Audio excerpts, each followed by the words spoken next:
아저씨, 가족 얼굴은 잘 보고 나왔어요? 서쪽 터널로 가면 영영 못 보는데. 1시간 뒤 서쪽 터널 오중 추돌 사고가 터졌습니다. 생존자 없음. 김 씨는 벌벌 떨며 하늘이 앞에 무릎을 꿇었습니다. 하지만 동네에선 귀신 들리네라고 수군댔습니다. 며칠 뒤 검은 벤츠 5대가 올라왔습니다. 차에서 내린 회장 앞에서 하늘이가 말했습니다. 회장님, 등 뒤에 눈물 흘리는 남자 보여요. 순간 회장의 얼굴이 흑빛으로 변했습니다. 도대체 3년 전 그날 밤 무슨 일이 있었던 걸까요? 그리고 하늘이 앞에 펼쳐질 충격적인 진실은 무엇일까요? 사연 시작 전 구독과 좋아요로 함께 해주세요. 정오를 알리는 낡은 시계탑의 종소리가 달동네 언덕배기를 타고 느릿느릿 퍼져나갔습니다. 분홍내 국밥집 앞에는 사람들이 하나둘씩 모여들기 시작했습니다. 분홍은 이마에 송골송골 맺힌 땀방울을 낡은 앞치마 자락으로 훔쳐내며 자기 몸통만한 묵직한 국자를 쉬지 않고 저었습니다. 그 손끝에는 가족을 지키기 위해 버텨온 수십 년 세월의 굳은 살과 능숙함이 깊이 배어 있었습니다. 잠시 후 인근 공사판에서 점심을 해결하러 온 인부들이 뿌연 먼지가 묻은 작업복 차림으로 우르르 들어왔습니다. 동네 어르신들도 낡은 지팡이를 짚거나 서로를 부축하며 익숙한 자리를 찾아 앉았죠. 좁디 좁은 가게 안은 금세 사람들로 빼곡히 들어차 발 디딜 틈이 없었습니다. 이것이 바로 가난하지만 치열하게 살아가는 달동네 특유의 활기였습니다. 공사판 인부들은 거친 농담을 주고받으며 껄껄 웃어댔고 욕설이 섞인 말들이 스스럼 없이 오가는 것도 이 국밥집에서는 그저 정겨운 일상이었죠. 그 시끌벅적한 소음 한복판에서 놀랍게도 고작 10살배기 여자아이가 자기 몸집만한 쟁반을 양손에 받쳐들고 테이블 사이사이를 요리조리 누비고 있었습니다. 윤하늘이었습니다. 하늘이는 마치 날쌘 다람쥐처럼 움직였어요. 어른들도 버거워할 뜨거운 뚝배기를 나르면서도 주문이 한꺼번에 밀려들어도 당황하는 기색 하나 없이 척척이를 해냈습니다. 3번 테이블 순대 빼고요. 5번 테이블 특 사이즈요. 어린아이의 목소리라고는 믿기 어려울 만큼 또렷하고 정확한 외침이 주방 깊숙한 곳까지 쩌렁쩌렁 울렸습니다. 분옥은 국자를 젓던 손을 멈추지 않으면서도 힐끗 손녀를 보며 고개를 끄덕여 알았다는 신호를 보냈죠. 모퉁이 구석자리에 앉은 단골 손님 김 씨가 국밥 그릇을 비우다 말고 지나가는 하늘이를 불러 세웠습니다. 아이고, 우리 하늘이 다 컸네. 학교는 잘 다녀왔냐? 또랑또랑한 게 아주 장사꾼 다 됐어. 그러면서 투박하고 커다란 손으로 하늘이의 머리를 쓰다듬었어요. 하늘이는 김 씨를 향해 해맑게 웃으며 대답했습니다. 네, 아저씨. 맛있게 드세요. 오늘 겉절이가 엄청 맛있어요. 배시시 웃는 그 얼굴은 영락없는 사랑스러운 10살짜리 아이였습니다. 하지만 그 웃음 뒤에 숨겨진 눈동자를 아주 자세히 들여다본다면 아이답지 않은 깊고 서늘한 그늘이 서려 있다는 걸 알 수 있었어요. 마치 세상의 무거운 짐과 비밀을 너무 일찍 알아버린 사람만이 가질 수 있는 그런 슬픈 눈빛이었습니다. 하늘이는 손님들의 빈 물컵을 귀신같이 찾아내 쏜살같이 달려가 채워주었습니다. 반찬이 떨어진 테이블도 마치 레이더라도 달린 것처럼 정확히 알아챘어요. 깍두기 접시를 들고 가고 파김치를 리필해주고 빈 그릇을 치우는 손놀림이 어찌나 빠르던지 손님들은 저도 모르게 감탄을 흘렸습니다. 한창 눈코 뜰 새 없이 바쁜 시간이었습니다. 쾅 하는 거친 소리와 함께 가게의 미닫이 문이 부서질 듯 열렸습니다. 들어온 것은 험상궂은 인상의 사내 셋이었습니다. 그들의 얼굴은 대낮부터 마신 술 기운으로 벌겋게 달아올라 있었고 걸음걸이는 위태롭게 비틀거렸죠. 가게 안에 진동하던 구수한 국밥 냄새 사이로 역한 알코올 냄새가 훅 끼쳐 들어왔습니다. 사내들은 들어오자마자 큰 소리로 소란을 피웠습니다. 주방에서 육수를 따르던 분옥의 눈이 번쩍 뜨였어요. 여기 물 안 가져와? 어린 것이 빠릿빠릿하지 못하게.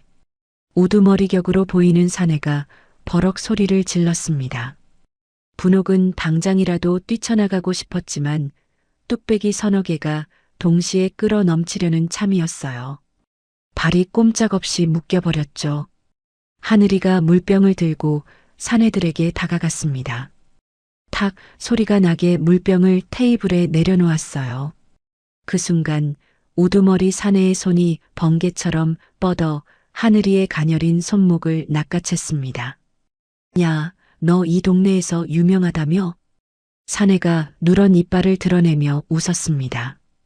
그 웃음에는 술 냄새와 함께 고약한 악의가 섞여 있었어요. 귀신 들리네라면서? 뭐, 내 빤스 색깔도 맞출 수 있냐? 응? 함께 온 일행들이 낄낄거리며 웃어댔습니다. 그 비웃음 소리가 좁은 가게 안에 가득 울려 퍼졌어요. 국밥을 먹던 손님들의 수저가 일제히 멈췄습니다. 가게 안의 공기가 순식간에 싸늘하게 얼어붙었죠. 하지만 누구도 선뜻 나서지 않았습니다. 사내들의 떡 벌어진 어깨와 우락부락한 인상을 본 손님들은 괜히 나섰다가 해코지를 당할까봐 고개를 숙인 채 눈치만 살폈어요. 어른들의 비겁한 침묵이 아이를 감쌌습니다. 그런데 하늘이는 잡힌 손목을 뿌리치려 들지 않았습니다. 울음을 터뜨리지도 않았죠. 오히려 사내의 붉게 충혈된 눈을 똑바로 아주 깊이 올려다보았습니다. 10살짜리 아이라고는 믿기 어려울 만큼 차갑게 가라앉은 목소리가 흘러나왔습니다. 아저씨, 빤스 색깔은 모르고요. 사내의 웃음기가 멈칫했습니다. 아이의 태연한 태도가 예상 밖이었던 거죠. 하늘이가 다른 손으로 깍두기 접시를 테이블에 툭 내려놓았습니다. 그리고는 사내의 눈을 뚫어져라 쳐다보며 무심하게 툭 던지듯 말했어요. 어제 노름판에서 날린 돈 있잖아요. 그거 아저씨 마누라 수술비였죠? 순간 가게 안 전체가 멈춘 것 같았습니다. 사내의 붉었던 얼굴이 삽시간에 흑빛으로 변했습니다. 술기운이 단번에 가신 것처럼 동공이 심하게 흔들렸어요. 하늘이의 손목을 잡고 있던 손이 힘없이 스르륵 풀려버렸습니다. 그것은 단순한 비밀이 아니었습니다. 아내의 목숨줄을 도박판에 털어넣었다는 묻어두고 싶었던 끔찍한 죄책감이었으니까요. 형님, 그게 무슨 소리야? 형수님 수술비 건드렸어? 함께 온 동료들이 사내를 추궁하기 시작했습니다. 방금까지 낄낄대던 얼굴들이 싸늘하게 굳어졌어요. 하늘이가 한 발자국 더 다가섰습니다. 작은 체구가 거구의 사내 앞에 섰지만 기세는 하늘이 쪽이 압도적이었어요. 그거 아시면 아주머니가 가만 안 있을 텐데요. 지금 병원부터 가보시는 게 좋을걸요. 그것은 단순히 비밀을 들춘 게 아니었습니다. 당장 눈앞에 닥칠 현실적인 위험을 경고한 것이었죠. 사내의 얼굴에 공포가 스쳤습니다. 그는 벌떡 일어나 계산대에 돈을 던지듯 올려놓고는 가게를 뛰쳐나갔어요. 남겨진 일행들도 쭈뼛거리다가 허둥지둥 계산을 마치고 우두머리를 뒤따라 나갔습니다. 가게 안에는 기묘한 정적만이 남았어요. 구석에 앉아있던 노인 손님 하나가 수저를 내려놓으며 혀를 찼습니다. 어유의 눈빛 봐라. 남의 속을 훤히 꿰뚫어 보네. 기분 나빠서 원. 손님들이 다시 식사를 시작했지만 분위기는 예전 같지 않았습니다. 숟가락질이 눈에 띄게 느려졌고 서로 눈짓을 주고받으며 하늘이를 슬금슬금 피했어요. 마치 재수 없는 것이라도 본 것처럼, 혹은 내 속마음도 들킬까 두려운 것처럼요. 주방에서 이 모든 광경을 지켜보던 분옥의 가슴이 쿵 하고 내려앉았습니다. 손녀가 험한 꼴을 당하지 않고 위기를 넘긴 건 천만다행이었어요. 하지만 사람들이 하늘이를 이상한 눈으로 보기 시작했다는 사실이, 그게 더 무서웠습니다. 점심 장사가 끝나고 손님들이 하나둘씩 썰물처럼 빠져나갔습니다. 분옥은 주방 구석의 차디찬 시멘트 바닥에 주저앉아 거친 숨을 몰아쉬었어요. 계산대 앞을 지나가는 손님들의 은밀한 속삭임이 비수처럼 날아와 분옥의 귓가에 꽂혔습니다. 야, 다음부턴 딴 데 가자. 밥 먹다 체하겠어. 까딱하다가 우리 집 숟가락 개수까지 털리겠다니까. 분옥은 무거운 몸을 간신히 일으켜 하늘이에게 다가갔습니다. 그리고 손녀가 두르고 있던 앞치마를 거칠게 벗겨냈어요. 분옥의 손끝이 미세하게 떨리고 있었습니다. 너 오늘 홀에 나오지 마. 주방에서 학교 숙제나 해. 영문을 모르는 하늘이가 둥그렇게 눈을 떴습니다. 왜요? 라고 묻는 그 맑은 눈을 차마 마주보지 못하고 분옥은 고개를 돌려 굳게 닫힌 가게 문을 바라보았어요. 손녀를 지키며 이 가게를 버텨온 세월이 주마등처럼 스쳤습니다. 억울하게 세상을 떠난 아들 정석이가 남긴 단 하나의 핏줄. 그 아이를 평범하게 키우는 것만이 분옥에게 남은 삶의 전부였죠. 그런데 오늘 분옥의 마음속에는 처음으로 선명한 불안이 자리 잡았습니다. 하늘이의 그 능력이 이 아이를 지켜줄 방패가 될지, 아니면 더 큰 위험 속으로 끌어들일 칼날이 될지, 아직은 아무도 알지 못했습니다. 며칠 뒤 비가 추적추적 내리는 저녁이었습니다. 달동네 언덕 위 분옥내 국밥집은 손님이 뚝 끊겨 텅 비어 있었어요. 처마 끝에서 떨어지는 빗방울 소리만이 요란하게 가게 안을 채웠습니다. 창문에 부딪히는 빗줄기가 유리창을 타고 줄줄 흘러내렸고 가게 밖 세상은 어둑어둑하게 저물어가고 있었죠. 가마솥 아래 불도 일찌감치 껐습니다. 이런 궂은 날씨에 언덕을 올라올 손님은 없을 테니까요. 분옥은 텅 빈 홀을 바라보며 깊은 한숨을 내쉬었습니다. 이런 날은 장사고 뭐고 일찌감치 문을 닫는 게 나았어요. 하늘이는 구석 테이블에 앉아 학교 숙제를 하고 있었습니다. 연필로 공책에 글씨를 쓰는 사각사각 소리가 빗소리 사이로 작게 들려왔죠. 그때 가게 문이 삐걱거리며 열리더니 비에 흠뻑 젖은 사람이 들어왔습니다. 단골 택배기사 김 씨였어요.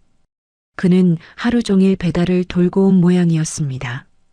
택배 조끼가 빗물에 젖어 무겁게 처져 있었고 신발에서는 물이 질질 흘러내려 바닥에 웅덩이를 만들었죠. 아이고, 김 기사님. 이 비에 고생이 많으시네. 분옥이 마른 수건을 건네며 반갑게 맞았습니다. 김 씨는 젖은 머리카락을 쓱쓱 훔치며 익숙하게 자리를 잡았어요. 사모님, 국밥 한 그릇만 주세요. 오늘 마지막 배달이라 허기가 져서 죽겠어요. 뜨끈한 국밥이 나오자 김 씨는 개눈 감추듯 허겁지겁 비웠습니다. 뽀얀 국물을 마지막 한 방울까지 싹싹 긁어먹고는 배를 두드리며 자리에서 일어났어요. 아, 잘 먹었다. 이제 집에 가서 푹 쉬어야겠어. 김 씨가 계산을 마치고 우산을 펴려는 순간이었습니다. 구석에서 조용히 숙제를 하던 하늘이가 갑자기 연필을 떨어뜨렸습니다. 연필이 바닥을 구르는 소리가 유난히 크게 들렸어요. 하늘이는 갑자기 가슴 안쪽이 쿡 하고 조여오는 느낌에 숨을 멈췄습니다. 빗소리가 멀어지는 것 같았고 귀 안쪽이 먹먹해졌죠. 하늘이는 벌떡 일어나 김 씨에게 달려갔습니다. 그리고는 김 씨의 바짓가랑이를 두 손으로 꽉 움켜쥐었습니다. 하늘아, 왜 그러니? 아저씨 바빠. 김 씨가 당황하며 웃음을 지었습니다. 장난치는 줄 알고 가볍게 떼어내려 했어요. 하지만 하늘이는 놓지 않았습니다. 아이의 손에는 손가락 마디가 하얗게 질릴 정도로 힘이 들어가 있었어요. 평소와는 전혀 다른 모습이었죠. 김 씨가 하늘이의 얼굴을 내려다보았습니다. 그 순간 그의 웃음기가 싹 사라졌어요.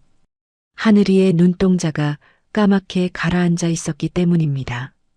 마치 깊은 우물 속을 들여다보는 것 같은 서늘한 눈빛이었죠. 가지 마요. 하늘이의 목소리가 떨리고 있었습니다. 오늘 서쪽으로 가면 안 돼요. 다리 부러져요. 아니, 못 돌아와요. 순간 김 씨의 등골이 오싹해졌습니다. 좁은 가게 안의 공기가 갑자기 차갑게 느껴졌어요. 하지만 그는 애써 농담처럼 받아넘기려 했습니다. 어허, 어린애가 못하는 소리가 없어. 아저씨 겁주지 마라. 주방에 있던 분옥이 놀라서 뛰쳐나왔습니다. 손에 묻은 물기도 닦지 못한 채 하늘이의 어깨를 움켜쥐며 황급히 아이를 떼어놓았어요. 아이고, 죄송해요, 김 기사님. 애가 잠이 부족한가 봐요. 왜 쓸데없는 소리라고 그래. 분옥은 연신 허리를 굽혀 사과했습니다. 김 씨는 쓴웃음을 지으며 가게를 나섰어요. 빗속에 세워둔 트럭으로 걸어가 운전석 문을 열고 올라탔습니다. 시동을 걸었습니다. 그런데 평소에는 멀쩡하던 엔진이 푸드득거리며 기분 나쁜 소리를 냈어요. 김 씨의 미간이 찌푸려졌습니다. 그때 백미러에 무언가가 비쳤어요. 가게 유리창 너머로 자신을 바라보는 하늘이의 서늘한 눈빛이었습니다. 빗물이 흐르는 유리창에 일그러진 그 눈동자가 겹쳐 보이자 온몸에 소름이 쭈뼛 돋았죠. 에이 젠장, 더럽게 찝찝하네. 김 씨는 욕을 내뱉으며 핸들을 꺾었습니다. 평소 늘 다니던 서쪽 터널 대신 30분이나 더 걸리는 꼬불꼬불한 우회 도로 쪽으로요. 귀신에 홀린 듯한 선택이었죠. 가게 안에서는 분옥이 하늘이를 나무라며 밀린 설거지를 하고 있었습니다. 구석에 놓인 낡은 텔레비전에서는 저녁 뉴스가 흘러나왔어요. 기상캐스터가 내일도 비가 이어질 거라는 예보를 전하고 있었죠. 그때였습니다. 뉴스 앵커의 다급한 목소리가 갑자기 울려 퍼졌어요. 긴급 속보입니다. 서쪽 터널 입구에서 빗길 오중 추돌 사고가 발생했습니다. 현재 대형 화재로 번져 인명피해가 우려되는 상황입니다. TV 화면에서 소리만 흘러나오고 가게 안의 시간은 잠시 멈춘 것처럼 느껴졌습니다. 분옥의 손에서 설거지하던 그릇이 미끄러졌습니다. 와장창 하는 소리와 함께 그릇이 산산조각 났어요. 하지만 분옥은 꿈쩍도 하지 않았습니다. 멍하니 텔레비전 화면만 바라보았죠. 화면 속에는 시커먼 연기와 붉은 불길이 치솟고 있었습니다. 비를 뚫고 달려온 소방차들의 사이렌 소리가 요란하게 울렸어요. 구급대원들이 들것을 들고 뛰어다녔고 새까맣게 그을린 차량들이 뒤엉켜 있었습니다.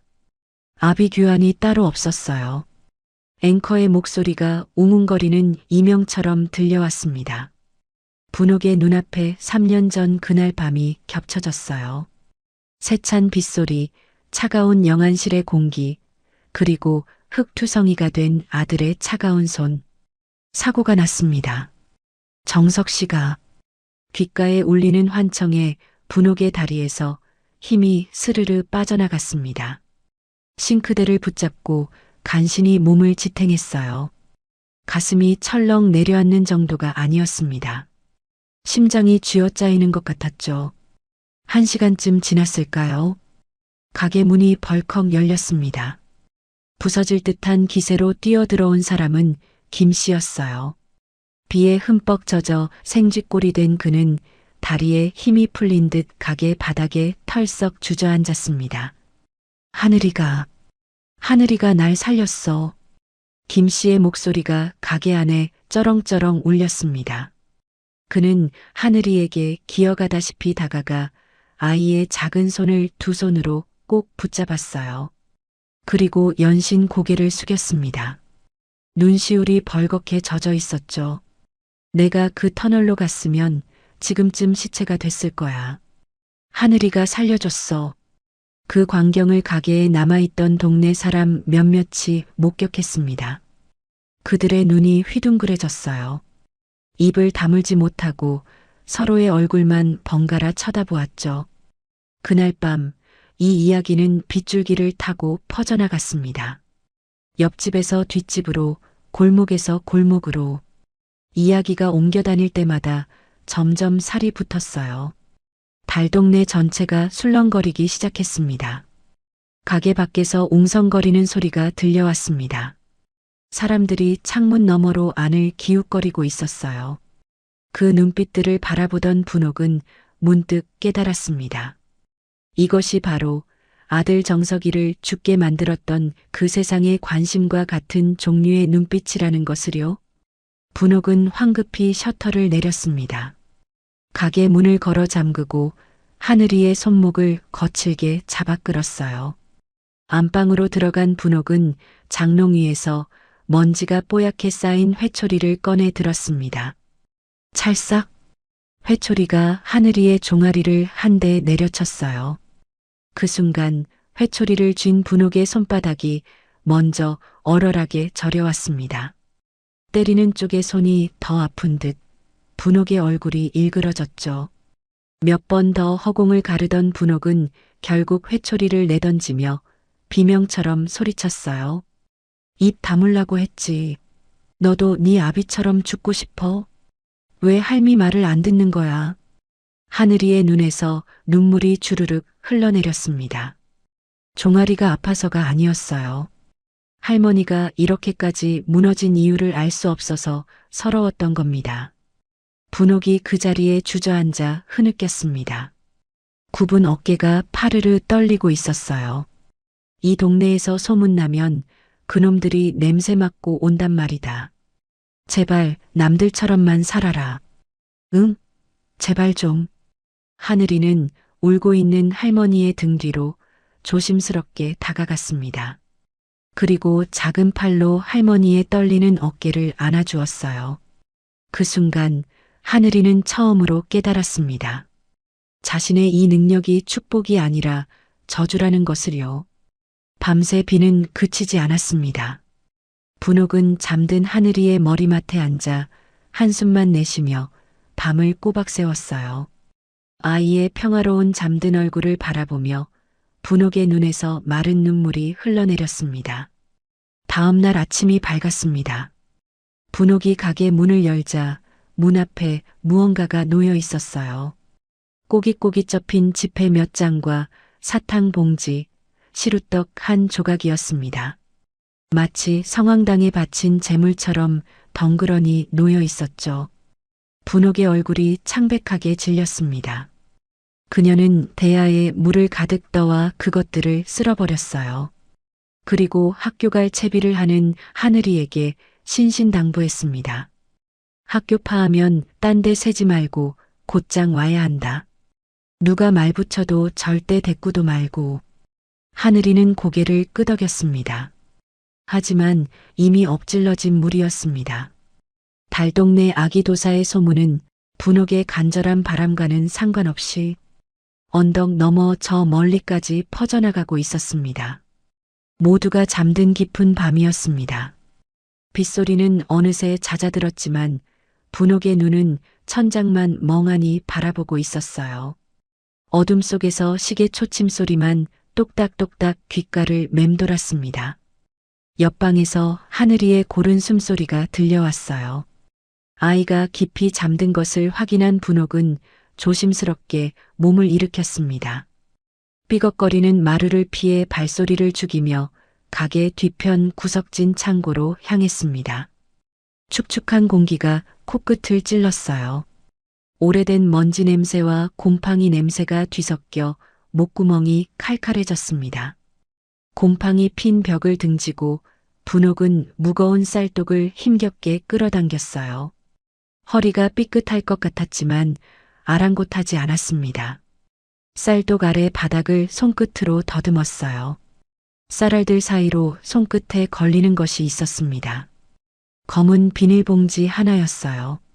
떨리는 손으로 봉지를 열었습니다. 안에서 나온 것은 3년 전 세상을 떠난 아들 정석의 영정 사진이었어요. 사진 속 아들은 환하게 웃고 있었습니다. 40살 한창 일할 나이에 세상을 떠난 아들이었죠. 흙이 묻어 빛바랜 낡은 안전모도 함께 있었어요.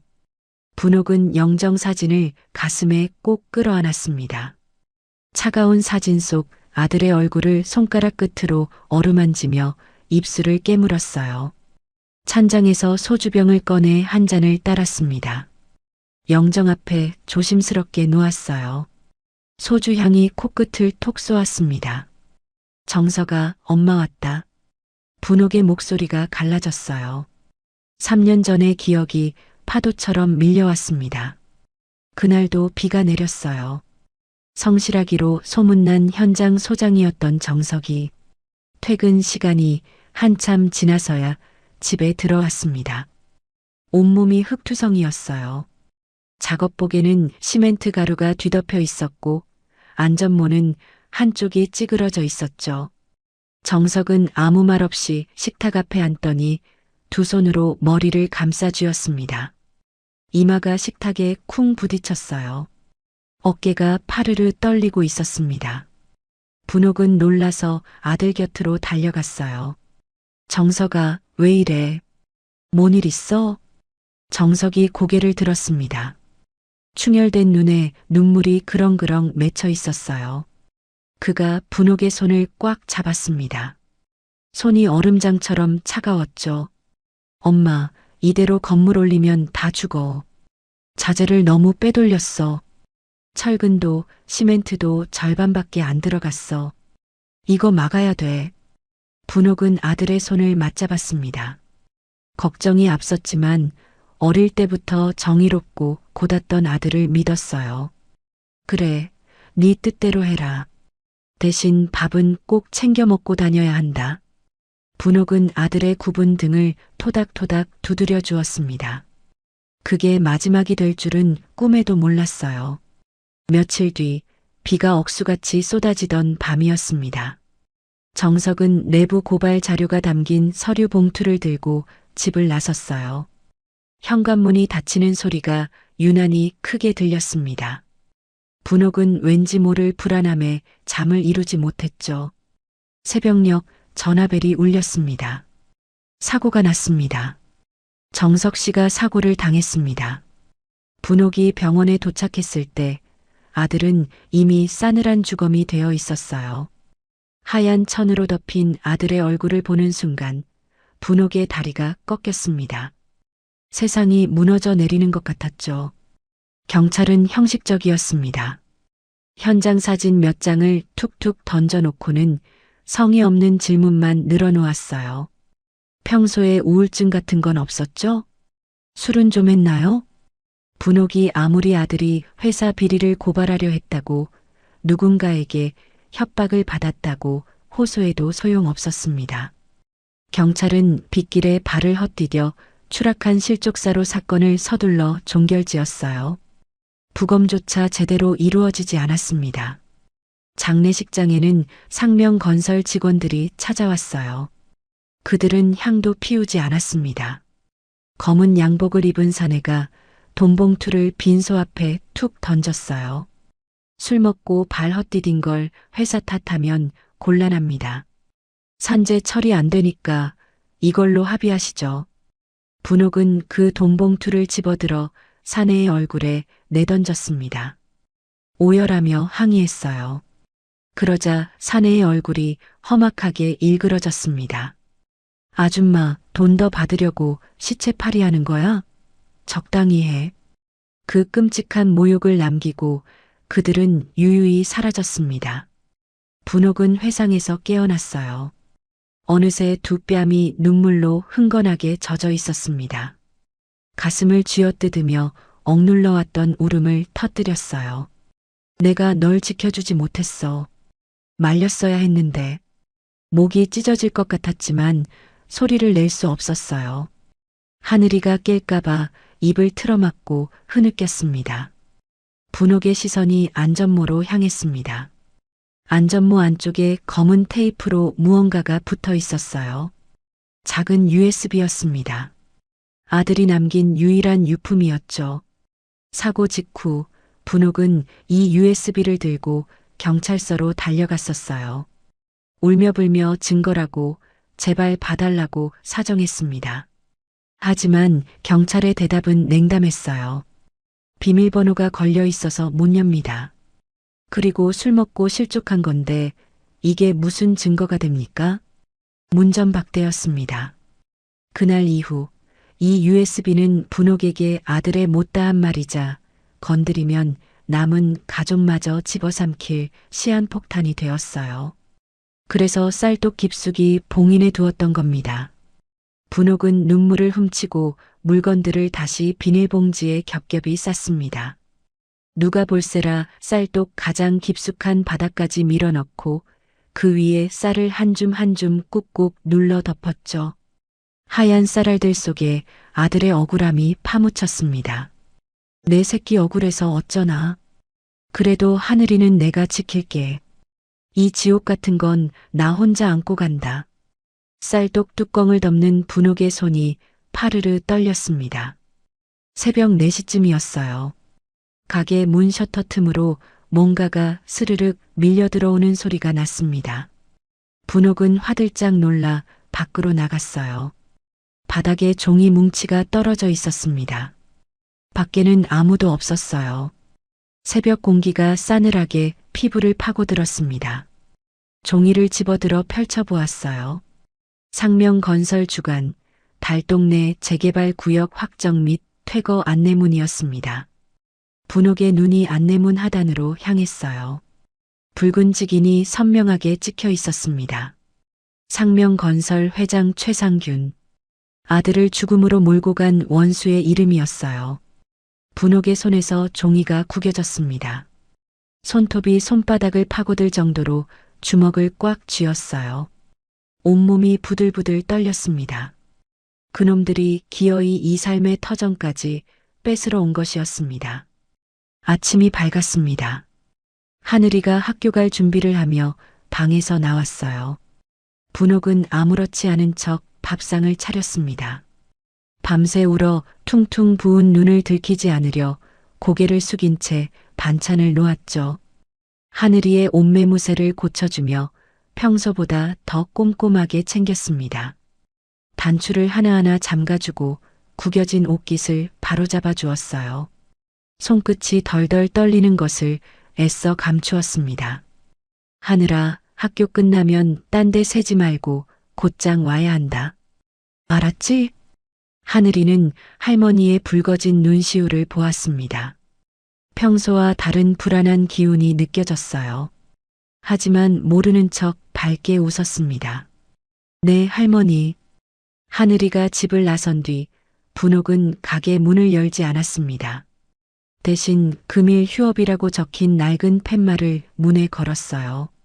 마음을 추스를 시간이 필요했습니다. 오후가 되자 동네 분위기가 심상치 않았습니다. 골목 곳곳에 재개발 결사 반대라고 적힌 깃발이 꽂혔어요. 낯선 철거 용역 차량들이 좁은 골목을 오갔습니다. 험상궂은 인상의 사내들이 차에서 내려 주민들을 노려보았어요. 분옥은 가게 안에서 창밖을 내다보았습니다. 마을 입구에 거대한 포크레인이 서 있었어요. 노란 장비가 마치 마을을 집어삼키려는 괴물처럼 느껴졌습니다. 그때 정적을 깨고 전화벨이 울렸습니다. 분옥은 떨리는 손으로 수화기를 들었어요. 아무 말도 들리지 않았습니다. 거친 숨소리만 잠시 흘러나오다가 뚝 끊어졌죠. 등골이 서늘해졌습니다. 불길한 예감에 창밖을 내다보았어요. 골목 어귀에 검은색 고급 세단 한 대가 서 있었습니다. 이 달동네에는 전혀 어울리지 않는 차였어요. 분홍과 눈이 마주친 듯 세단은 스르륵 소리 없이 사라졌습니다. 분홍은 그 자리에 털썩 주저앉았어요. 심장이 쿵쿵 뛰었습니다. 직감적으로 알 수 있었어요.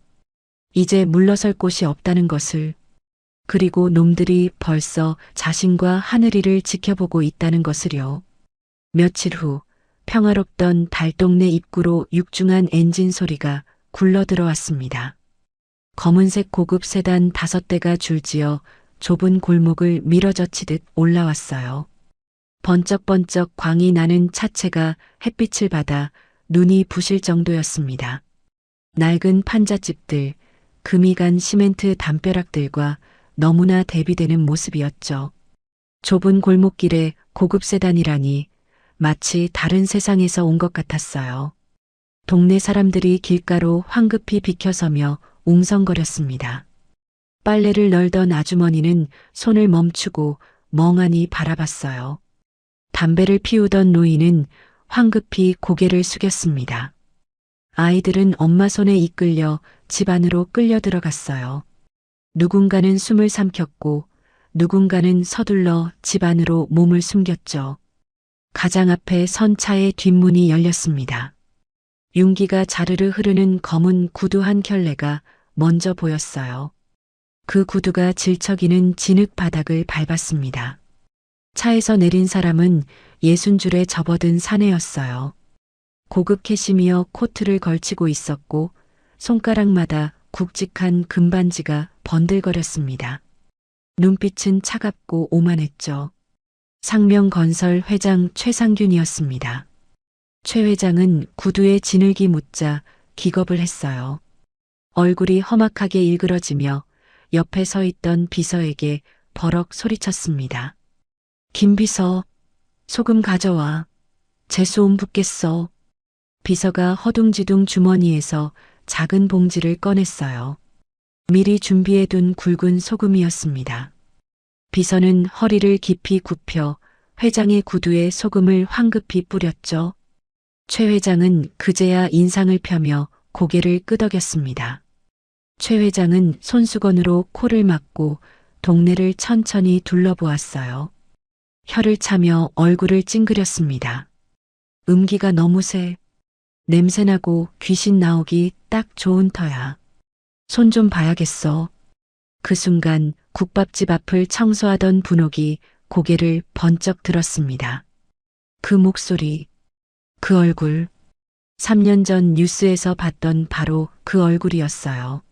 아들의 장례식장에 조화 화환 하나만 딸랑 보내고 정작 본인은 코빼기도 비치지 않았던 자. 아들을 죽음으로 몰고 간 원수 최상균이었습니다. 분옥의 심장이 덜컥 내려앉았어요. 귀에서 삐하는 이명소리가 들렸습니다. 혈압이 머리끝까지 치솟아 관자놀이가 욱신거렸죠. 손에 들고 있던 빗자루가 힘없이 바닥으로 떨어졌습니다. 하지만 분옥은 움직일 수 없었어요. 공포와 분노가 뒤섞여 발이 땅에 붙어버린 것 같았습니다. 최 회장이 분옥 쪽을 쓱 쳐다보았어요. 하지만 그는 분옥이 누구인지 알아보지 못했습니다. 그저 늙고 초라한 노인네로 취급하며 시선을 돌렸죠. 자신이 죽인 사람의 어머니가 바로 눈앞에 서 있다는 것도 모른 채요. 그에게 분옥은 그저 쫓아내야 할 수많은 사람 중 하나일 뿐이었습니다. 분옥은 온몸의 피가 거꾸로 솟는 것 같았어요. 당장이라도 달려가 멱살을 잡고 싶었습니다. 하지만 저 압도적인 권력 앞에서 자신이 아무것도 할 수 없다는 무력감이 온몸을 짓눌렀어요. 주먹을 꽉 쥐었지만 그게 전부였습니다. 손톱이 손바닥에 파고들어 피가 배어났지만 아픔조차 느끼지 못했죠. 그 시각 학교에서 돌아오던 하늘이는 골목에 세워진 차들 옆을 지나고 있었습니다. 그때 코를 찌르는 역한 냄새가 밀려왔어요. 저도 모르게 코를 막으며 헛구역질을 했습니다. 단순한 악취가 아니었어요. 썩은 것 같기도 하고 타는 것 같기도 한 묘한 냄새였죠. 하늘이만 느낄 수 있는 사람의 검은 탐욕이 풍기는 냄새였습니다. 그 냄새의 근원지가 저 고급 세단이라는 것을 하늘이는 본능적으로 알 수 있었어요. 그날 오후부터 재앙이 시작되었습니다. 예고도 없이 구청 위생과 직원들이 국밥집에 들이닥쳤어요. 그들은 먼지 하나 없이 깨끗한 주방을 이잡듯이 뒤졌습니다. 냉장고 문을 벌컥 열어젖히고 찬장을 뒤적이고 바닥을 손가락으로 훑쳤어요. 싱크대 아래까지 머리를 들이밀며 트집 잡을 거리를 찾았습니다.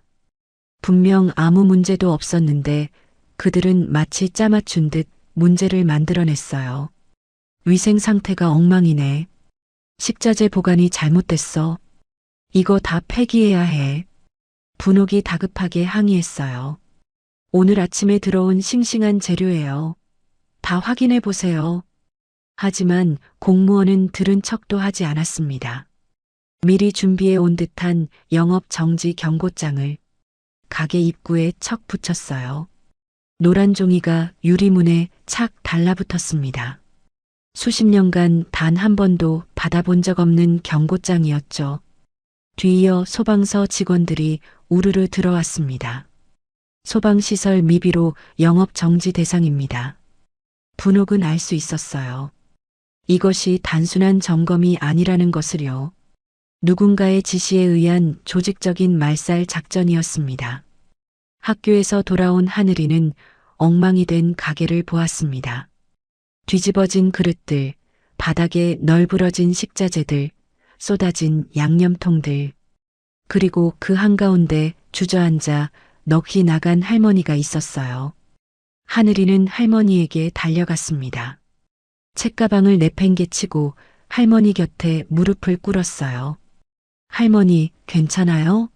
대체 무슨 일이에요? 분옥은 대답하지 못했어요. 눈빛이 허공을 헤매고 있었습니다. 저녁 무렵 동네 반장이 찾아왔어요. 그는 고개를 절레절레 흔들며 혀를 찼습니다. 회장이 직접 지시했다더라. 버티면 험한 꼴 본다니까. 알아서들 해. 반장은 그 말만 남기고 총총히 사라졌어요. 분옥은 가게 문을 닫고 방 안에 웅크려 앉았습니다. 온몸이 사시나무 떨듯 떨렸어요. 저들이 우리를 죽이려 한다. 정석이처럼 우리도 죽이려고 해. 분옥의 목소리는 갈라져 있었어요. 눈가에 눈물이 그렁그렁 맺혀 있었지만 흘러내리지는 않았습니다. 이미 3년간 너무 많이 울어서 이제는 눈물조차 마른 것 같았죠. 그 시각 최 회장은 차 안에서 보고를 받고 있었습니다. 그는 창밖으로 달동네를 내려다보며 입꼬리를 비틀었어요. 특히 그 국밥집 할망구 눈빛이 영 찜찜해. 괜히 문제 생기기 전에 깔끔하게 정리해. 저녁이 깊어지자 가게 전기가 갑자기 탁 하고 끊어졌습니다. 칠흑 같은 어둠이 순식간에 방 안을 뒤덮었어요. 분옥의 몸이 더 심하게 떨렸습니다.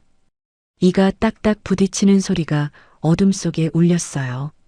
하늘이는 어둠 속을 더듬어 부엌에서 양초를 찾았습니다. 성냥을 그어 불을 켰어요. 촛불이 일렁이며 방 안을 희미하게 밝혔습니다. 그림자가 벽에 길게 드리워졌죠. 하늘이는 떨고 있는 할머니 곁으로 다가가 손을 꼭 잡았어요.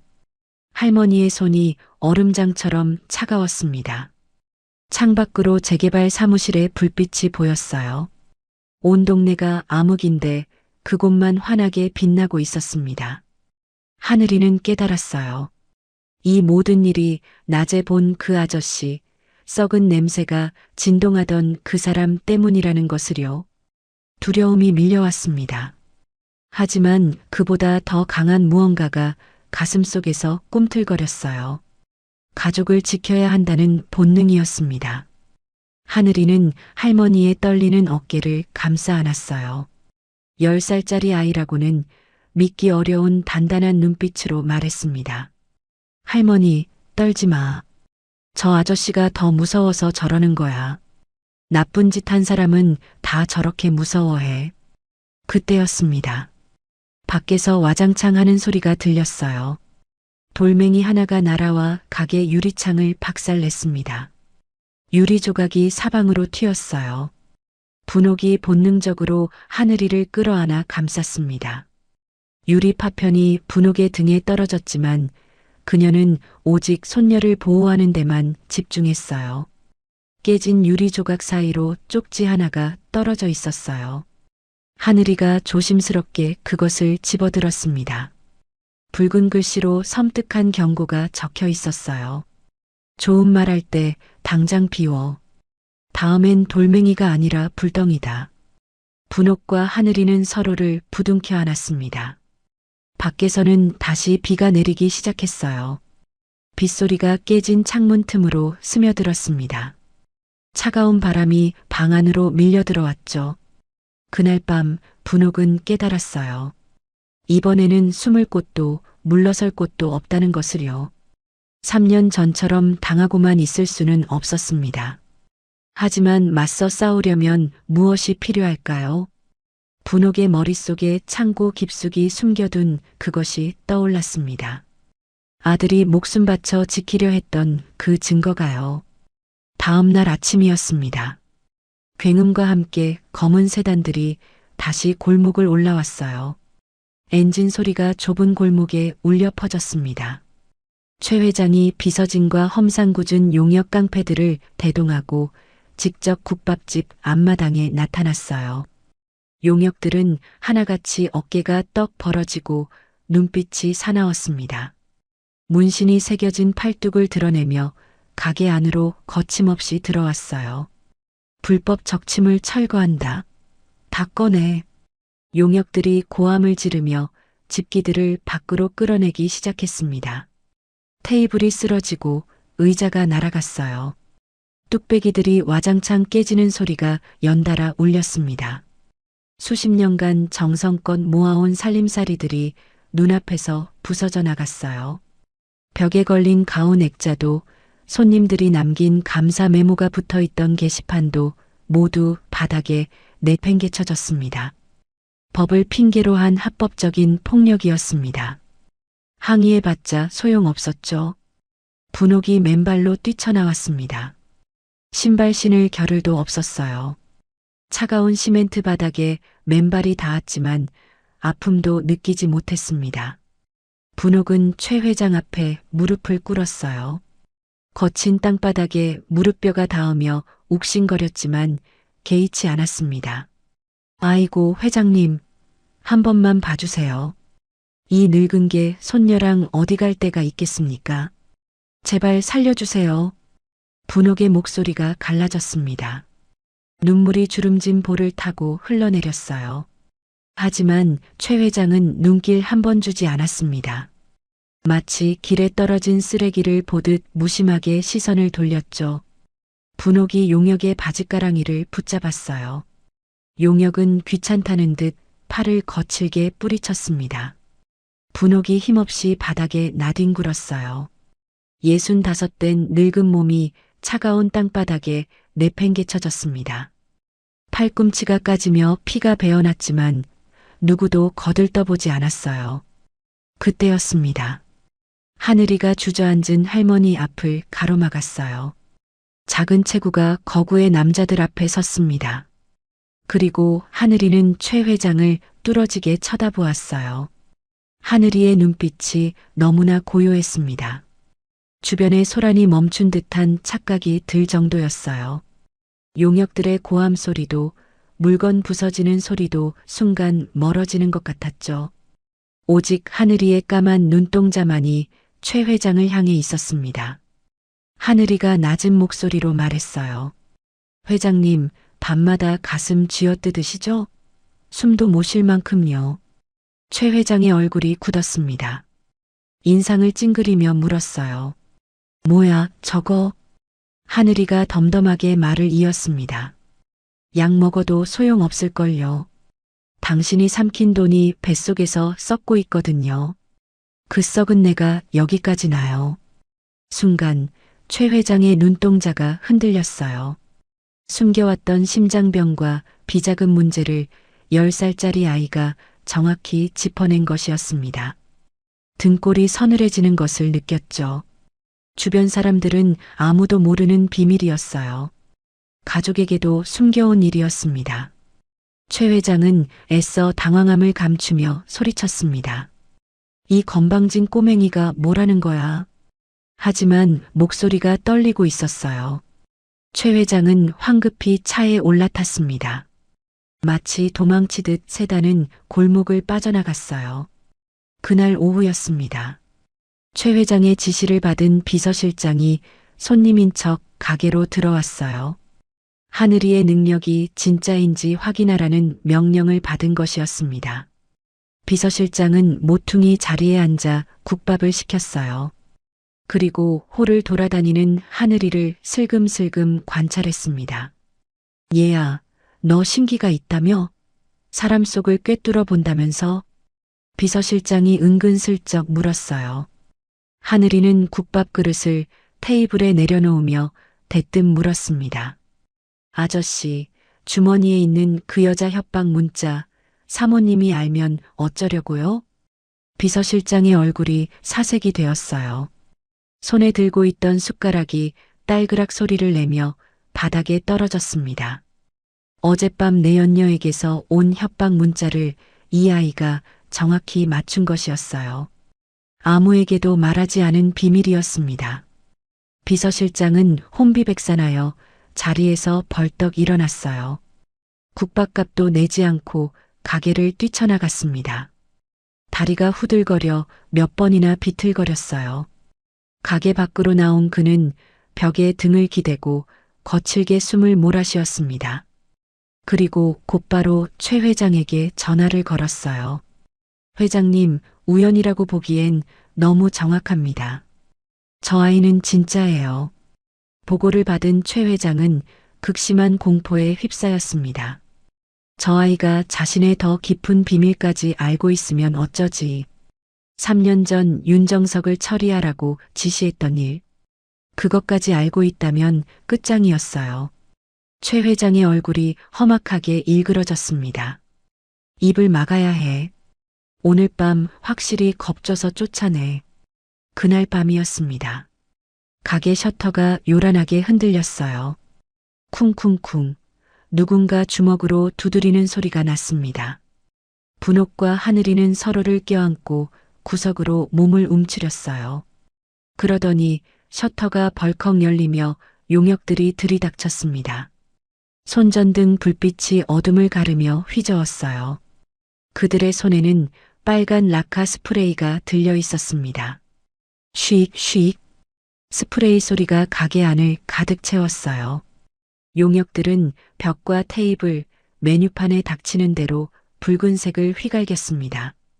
커다란 X 표시, 철거, 퇴거. 붉은 글씨들이 여기저기 새겨졌어요. 분옥이 수십 년간 가꿔온 깨끗한 가게가 순식간에 흉가처럼 변해버렸습니다. 돈 숨겨둔 거 있나 찾아봐. 용역 중 한 명이 소리치며 창고로 들어갔어요. 그리고 구석에 있던 쌀독을 발로 걷어찼습니다. 쌀독이 쿵 하고 넘어졌어요. 차르르. 하얀 쌀이 더러운 시멘트 바닥에 쏟아졌습니다. 분옥에게 쌀은 피 같은 양식이었어요. 손님들에게 밥을 지어주고 손녀를 먹여 살리는 생명줄이었죠. 한 톨 한 톨이 다 돈이었고 삶이었습니다. 아이고, 내 쌀. 이 귀한 걸. 분옥이 비명을 질렀습니다. 무릎을 꿇고 바닥에 흩어진 쌀을 주워 담으려 했어요. 하지만 용역들은 비웃기만 했습니다. 내일은 빨간 줄 긋는 걸로 안 끝난다. 알아서 꺼져. 으름장을 놓고 그들은 사라졌어요. 폭력보다 더한 모멸감이 가게 안을 가득 채웠습니다. 정적이 내려앉았습니다. 그 속에서 분옥의 흐느낌만 들렸어요. 분옥은 바닥에 엎드려 먼지 묻은 쌀을 떨리는 손으로 주워 담기 시작했습니다. 아까워서 어쩌나. 이걸 어째. 하늘이도 묵묵히 할머니 옆에 앉았어요. 작은 손으로 쌀알을 하나하나 주워 담았습니다. 그러다 쌀 더미 속에 파묻혀 있던 무언가가 손끝에 걸렸어요. 검은 비닐봉지였습니다. 하늘이가 봉지를 열었어요. 안에서 흙 묻은 낡은 안전모가 나왔습니다. 그리고 안전모 안쪽에 테이프로 붙어 있는 작은 USB가 보였어요. 분옥이 소스라치게 놀라며 뺏으려 했습니다. 그거 내놔. 보면 안 돼. 하지만 하늘이는 놓지 않았어요. 안전모를 가슴에 꼭 안으며 할머니를 바라보았습니다. 할머니, 이거 아빠 거지? 아빠가 남겨준 거지? 분옥은 쌀알이 묻은 손으로 얼굴을 감쌌어요. 숨기고 싶었던 진실이 기어이 드러나고 말았습니다. 3년간 쌀독 깊숙이 숨겨두었던 것이 아이러니하게도 그 쌀독이 넘어지면서 세상에 나오고 만 것이었죠. 하늘이에게만은 보여주고 싶지 않았던 것이었어요. 이 아이까지 아비의 죽음에 얽히는 것이 두려웠으니까요. 분옥이 오열했습니다. 어깨가 들썩거렸어요. 목에서 나오는 울음소리는 마치 짐승의 신음 같았습니다. 하늘이는 엉망이 된 가게를 천천히 둘러보았습니다. 붉은 글씨로 더럽혀진 벽, 산산조각난 그릇들, 바닥에 흩어진 하얀 쌀알들, 그리고 울고 있는 할머니. 손에는 아빠가 남긴 유품이 들려 있었어요. 이 모든 것이 저 썩은 냄새나는 아저씨 때문이었습니다. 하늘이는 바닥에 주저앉은 할머니의 작아진 등과 흙 묻은 아빠의 안전모를 번갈아 보았습니다. 더 이상 도망칠 곳도 숨을 곳도 없었어요. 이제 할머니를 지킬 사람은 자신뿐이었습니다. 하늘이가 소매로 벅차오르는 눈물을 거칠게 훔쳤습니다. 그리고 차분하지만 쇳소리 나는 목소리로 말했어요. 할머니, 나 이제 안 피해. 저 사람들 꼭 벌 받게 할 거야. 바닥에 흩어진 하얀 쌀알들 사이로 하늘이의 눈빛이 밤하늘처럼 깊고 단단하게 빛났습니다. 10살짜리 아이의 눈이 아니었어요. 무언가를 결심한 사람의 눈이었습니다. 그날 밤 하늘이는 손에서 USB를 놓지 않았어요. 아빠가 목숨 바쳐 지키려 했던 이것이 무엇인지 하늘이는 아직 알지 못했습니다.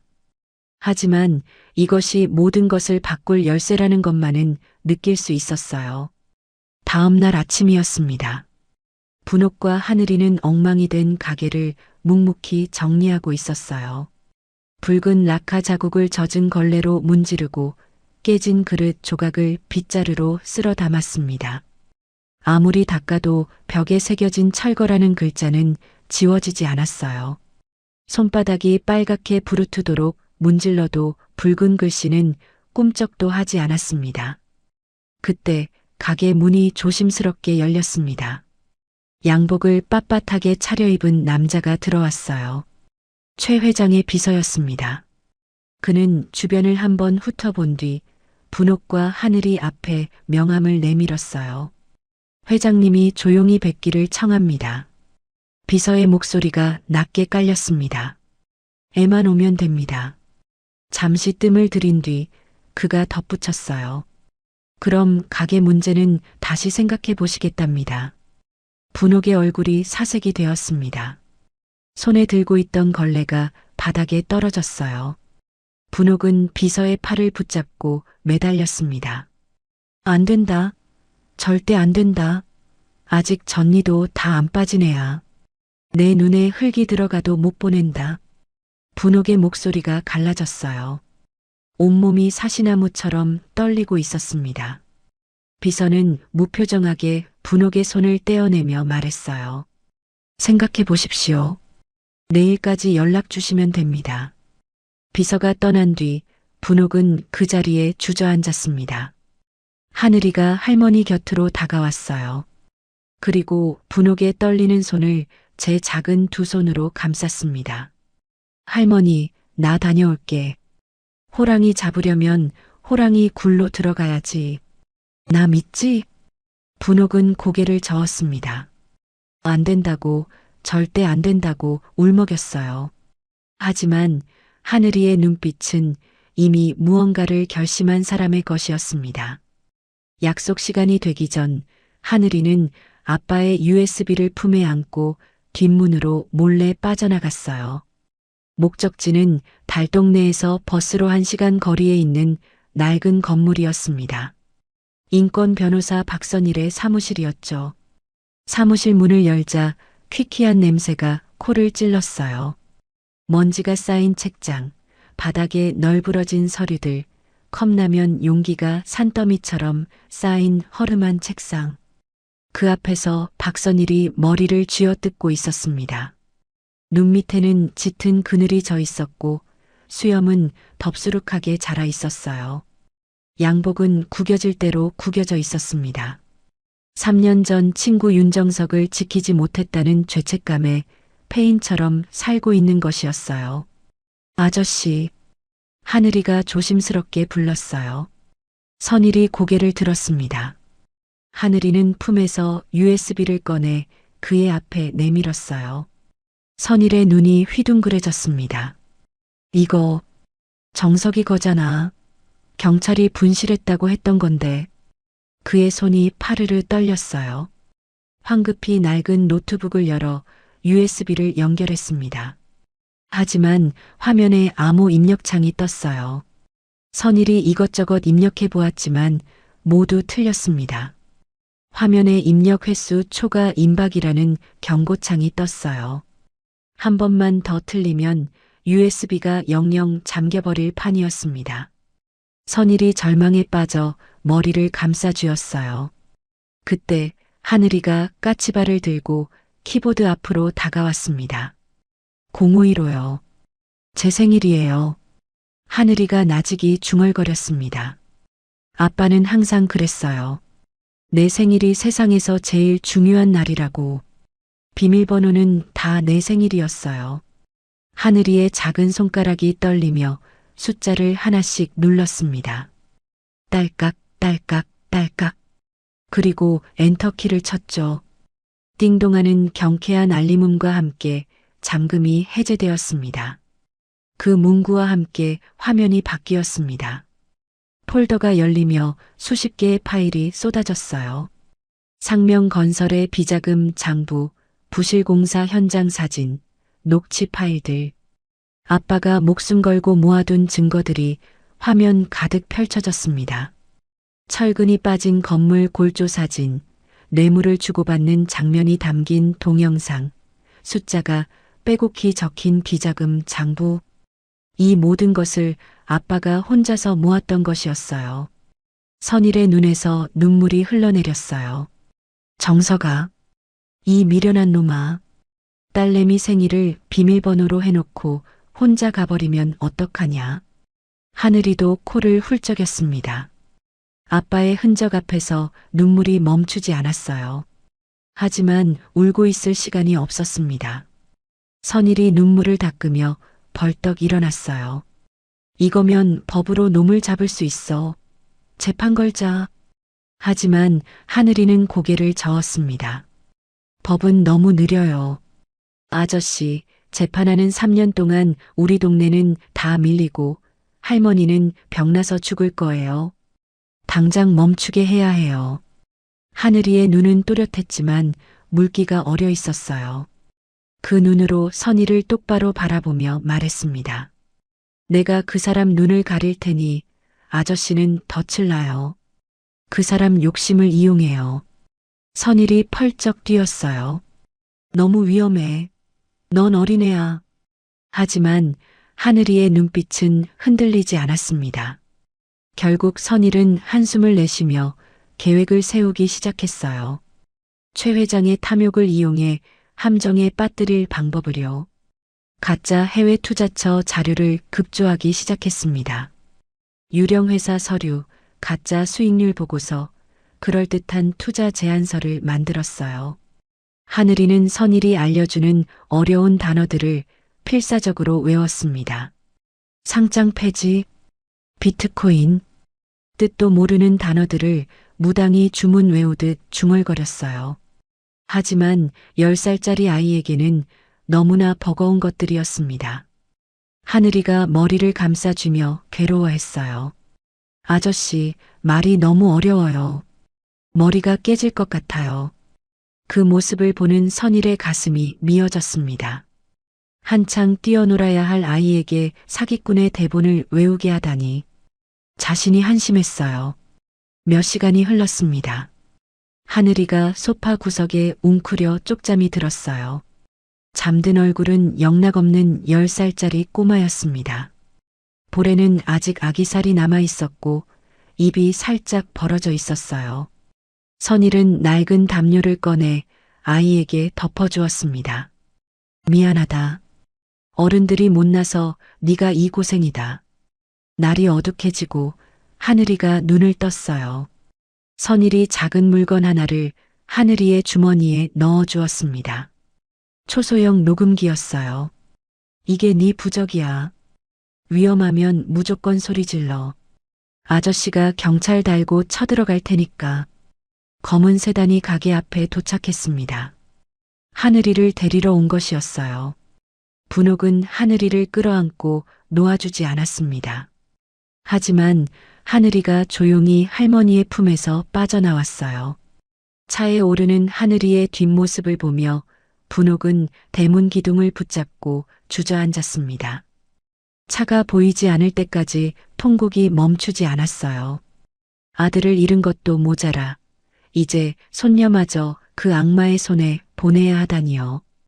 차에 오르기 전 하늘이는 잠시 하늘을 올려다보았어요. 아빠의 얼굴이 스쳤습니다. 엄마의 손이 스쳤어요. 울음이 터질 것 같아서 허벅지를 세게 꼬집었습니다. 아파야 울지 않을 수 있었어요.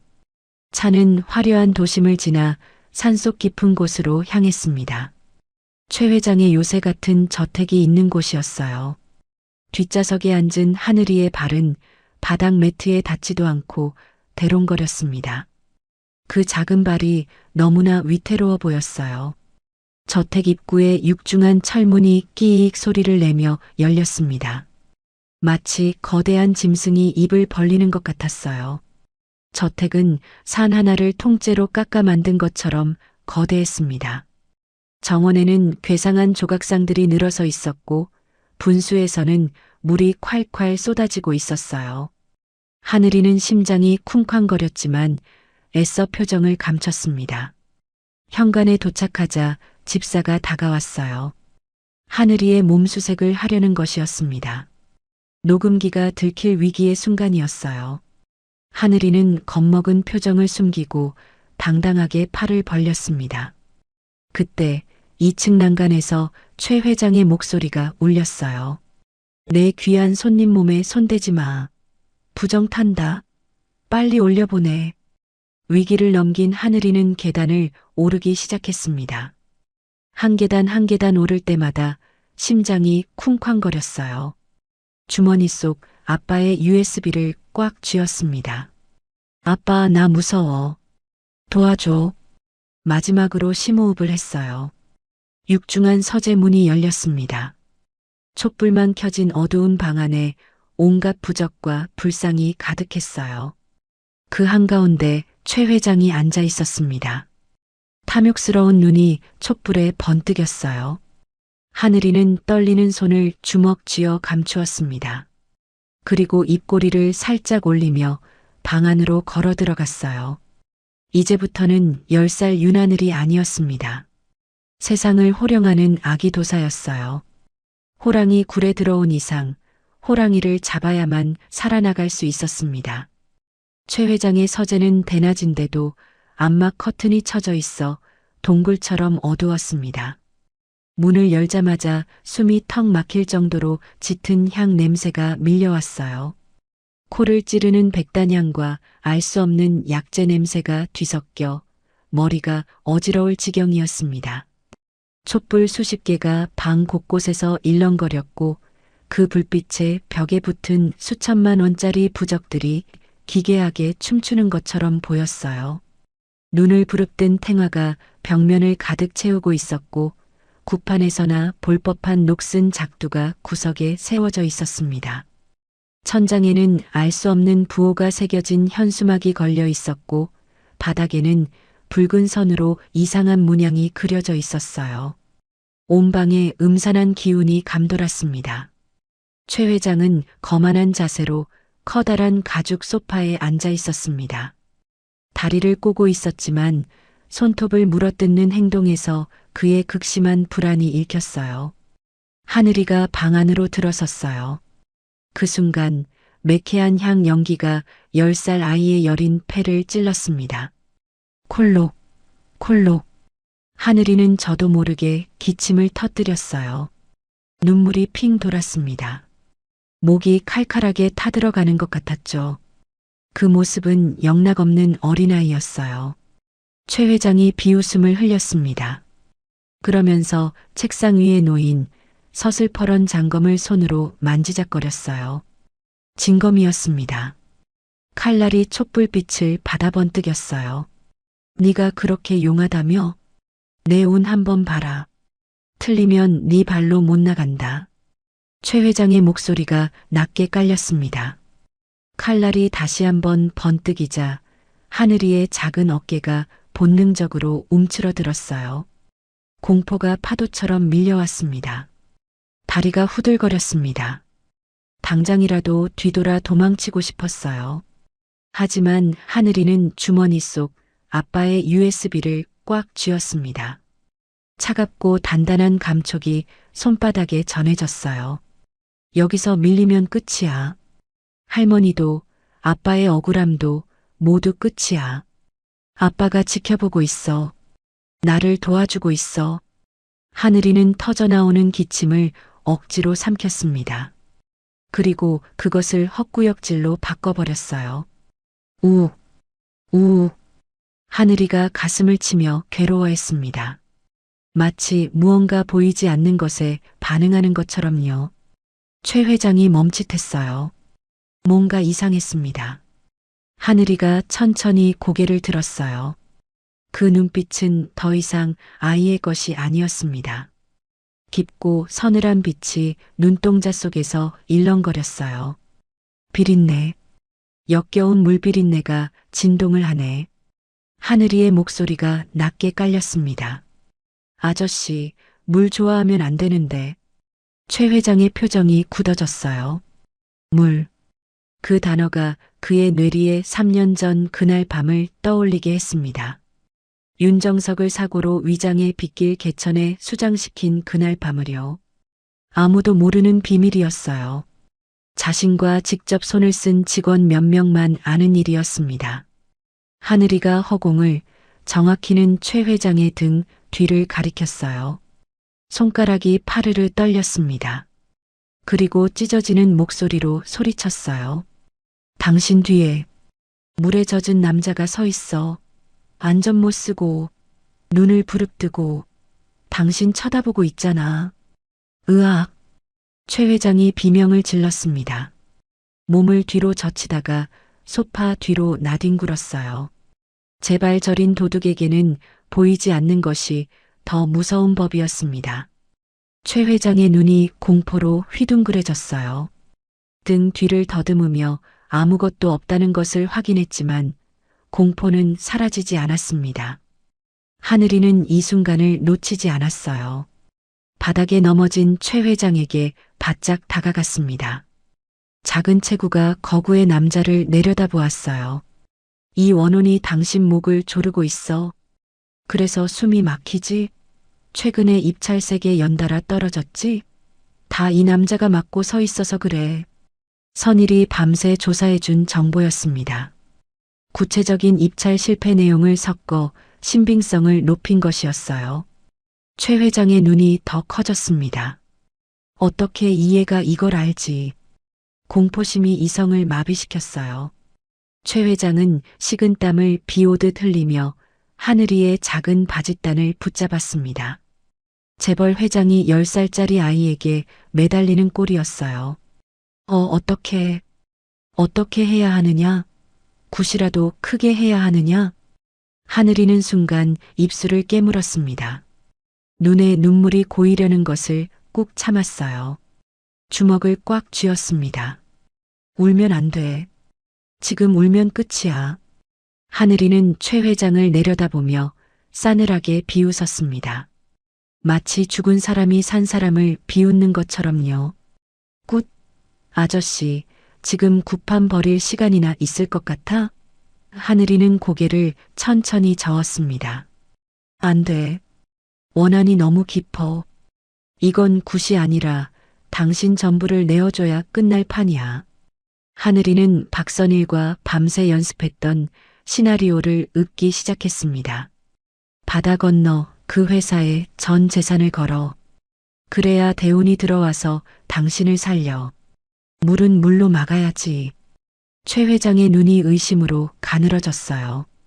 투자? 뜬금없이 무슨 투자냐? 점쟁이가 돈 얘기를 해? 사기꾼 특유의 의심이 발동한 것이었습니다. 수십 년간 남을 속여온 자는 남에게 속는 것도 잘 알아채는 법이었죠. 하지만 하늘이는 눈 하나 깜짝하지 않았어요. 오히려 더 세게 나갔습니다. 싫으면 말아. 어차피 오늘 밤 12시에 저 남자가 당신 심장 터뜨려서 데려갈 거니까. 난 경고했어. 하늘이가 미련 없다는 듯 몸을 돌려나가려 했어요. 자, 잠깐. 멈춰. 다급해진 최 회장이 비서를 호출했습니다. 이 아이가 말하는 그 회사, 당장 알아봐. 비서가 태블릿을 가져왔어요. 화면에는 선일이 밤새 심어놓은 가짜 정보들이 가득했습니다. 대박 투자처로 위장된 가짜 뉴스, 조작된 차트, 그리고 물기운이 가득한 해외 항만 사업 자료. 하늘이의 말과 딱 맞아떨어지는 내용이었어요.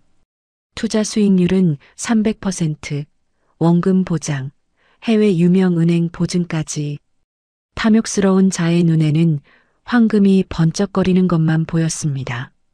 최 회장의 눈빛이 불안해서 탐욕으로 번들거렸어요. 그래, 이건 신의 계시다. 국값 대신 투자해서 돈도 벌고 액땜도 하는 거야. 일석이조잖아. 아니, 일석삼조다. 최 회장은 덜덜 떨리는 손으로 책상을 쳤어요. 알았다. 내 하마. 회사 돈, 내 돈 다 끌어모아.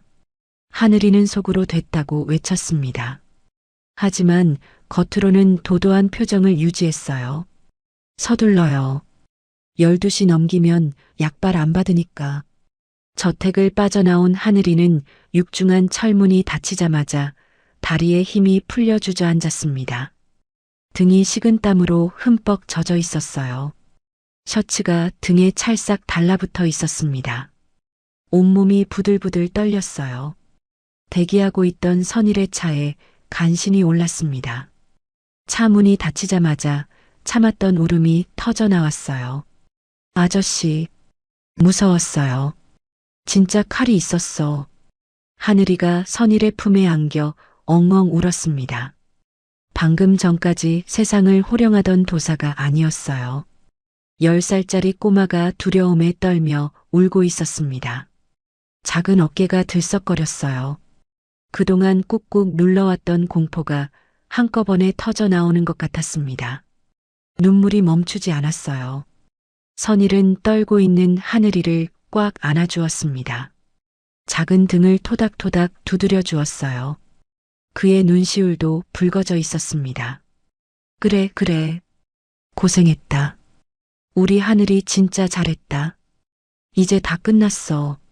그 시각 최 회장은 홀린 듯 어딘가로 전화를 걸고 있었습니다. 손이 떨려서 버튼을 제대로 누르지 못할 정도였어요. 김 실장, 당장 자금 돌려.